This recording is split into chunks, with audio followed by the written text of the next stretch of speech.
Well, this year has also been filled with major headlines across the nation and around the world. One of America's Rachel Acenas takes us back through the top stories of 2017. It was President Trump's first year in office. Also in 2017, in the wake of deadly hurricanes, America comes together to support those affected. The year also included the launch of the Me Too campaign on social media. Here's more on those stories and the top headlines of 2017. I, Donald John Trump, do solemnly swear that I will faithfully execute the office of President of the United States. The year kicks off with the presidential inauguration. And in Florida, could have been incidents being worked on at this time on Untitled Chapter 100 Terminal Drive, mass casualty incident. An Army veteran opens fire at the airport, killing 5 people and injuring several others. On New Year's in Istanbul, a gunman dressed as Santa shoots his way through a nightclub, killing 39 people. On to February. President Trump delivers his first big speech to the joint session of Congress. And National Security Advisor Michael Flynn resigns over talks with Russia. And an assassination abroad. The half-brother of North Korean leader Kim Jong-un is poisoned and killed with a VX nerve agent at an airport in Malaysia. Moving on to March. I have recused myself in the matters that deal with the Trump campaign. Attorney General Jeff Sessions removes himself from any campaign investigations. Also in March, an attacker drives his car into pedestrians on London's Westminster Bridge before stabbing and killing a police officer at the British Parliament. On to April, terror in Russia as a bomb detonates on the St. Petersburg subway. Meanwhile, in Syria, a suspected chemical attack kills more than 80 civilians in a rebel-held town. Also, United Airlines comes under fire in April. No, this is wrong. Oh my God, look at what you did to him. Video goes viral of a passenger dragged off a flight to make room for airline employees. Moving on to May, the president fires FBI Director James Comey. And this. We are following this breaking story out of the United Kingdom right now where police say they are responding to a very serious incident with several casualties now being reported at the Ariana Grande concert. Also in May, WannaCry goes worldwide. The virus infects 300,000 computers in 150 countries. Now to June, a gunman opens fire at a GOP congressional baseball practice in Virginia. We know Representative Steve Scalise was taken to the hospital along with other congressmen. Meanwhile in London, a deadly fire rips through a high-rise apartment building. Also in June, we begin this half hour with tragic news out of Cincinnati, Ohio. The American student released from North Korea last week has died. And the image is too disturbing. I understand how it offends people. It wasn't funny. I get it. Comedian Kathy Griffin apologizes for this photo, which put her under Secret Service scrutiny. And the USS Fitzgerald collides with a merchant vessel in the Sea of Japan, killing 7 sailors. Also in June, I promise you that I will do all my powers permit to be a faithful servant of the Constitution and laws. Neil Gorsuch is sworn in to the nation's highest court. Moving on to July, North Korea conducts its first test of an intercontinental ballistic missile. Also, O.J. Simpson is granted parole. I basically have spent a conflict-free life. After 9 years in a Nevada prison.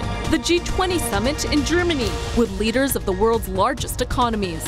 Also, good afternoon. The White House press secretary calls it quits. Spicer announced his resignation this morning after President Trump's decision to appoint New York financier Anthony Scaramucci. Shortly after, Scaramucci is out and Sarah Huckabee Sanders is in as press secretary. And Uber's CEO steps down. Some people don't like to take responsibility for their they blame everything in their life on somebody else. Amid pressure from investors and after months of scandal in prices. Also in July, we begin tonight with news that is hitting a lot of Americans very hard, including lawmakers in Washington, D.C. Their friend and colleague, Senator John McCain of Arizona, has been diagnosed with brain cancer. And terminally ill infant Charlie Gard, who was at the center of a highly publicized legal battle in the UK, passes away. His spirit will live on for eternity. And from top secret to public, thousands of files about JFK's assassination are released. On to August, a once-in-a-lifetime solar eclipse. It's cutting across the contiguous United States, from Oregon all the way through South Carolina. Also, we shall develop this country together. Kenyan President Uhuru Kenyatta is declared winner of a controversial election rerun. And Americans join together to help fellow citizens. Put your arm on my shoulder.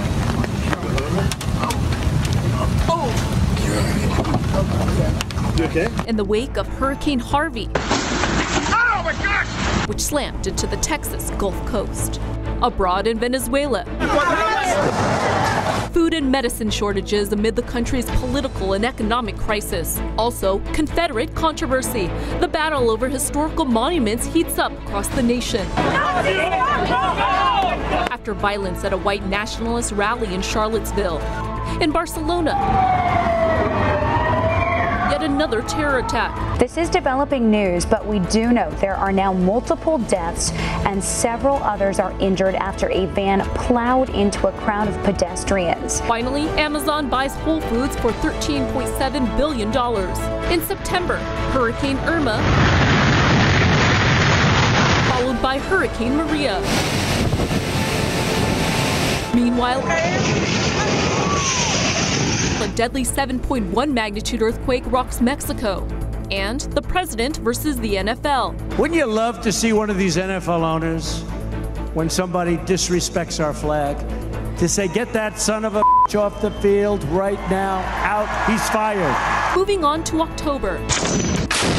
Victory in Raqqa. U.S.-backed Syrian forces finally liberated Raqqa from ISIS 3 years after the terror group took control of the city. And in Las Vegas, a gunman opened fire on a crowd of concert-goers, killing nearly 60 people.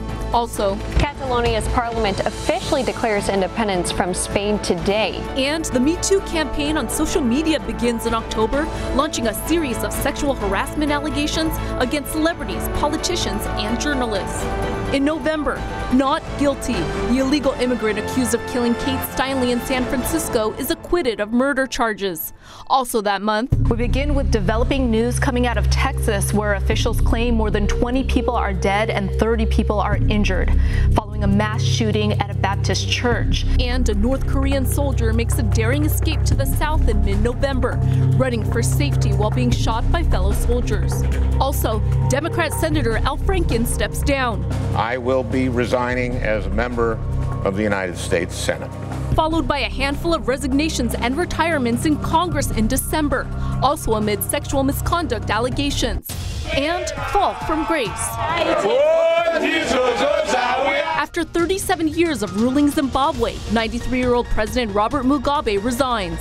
And a major announcement from President Trump. It is time to officially recognize Jerusalem as the capital of Israel.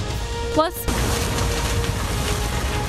wildfires rage through Southern California and a royal engagement. It's beautiful, and he designed it. It's incredible. Britain's Prince Harry and American actress Meghan Markle announced their wedding in 2018. And finally, congressional Republicans celebrate. The celebration comes after Republican tax reform passed in the House and Senate. The year 2017 ends with a legislative win and a big tax overhaul victory for the GOP. Rachel Acenas, One American News.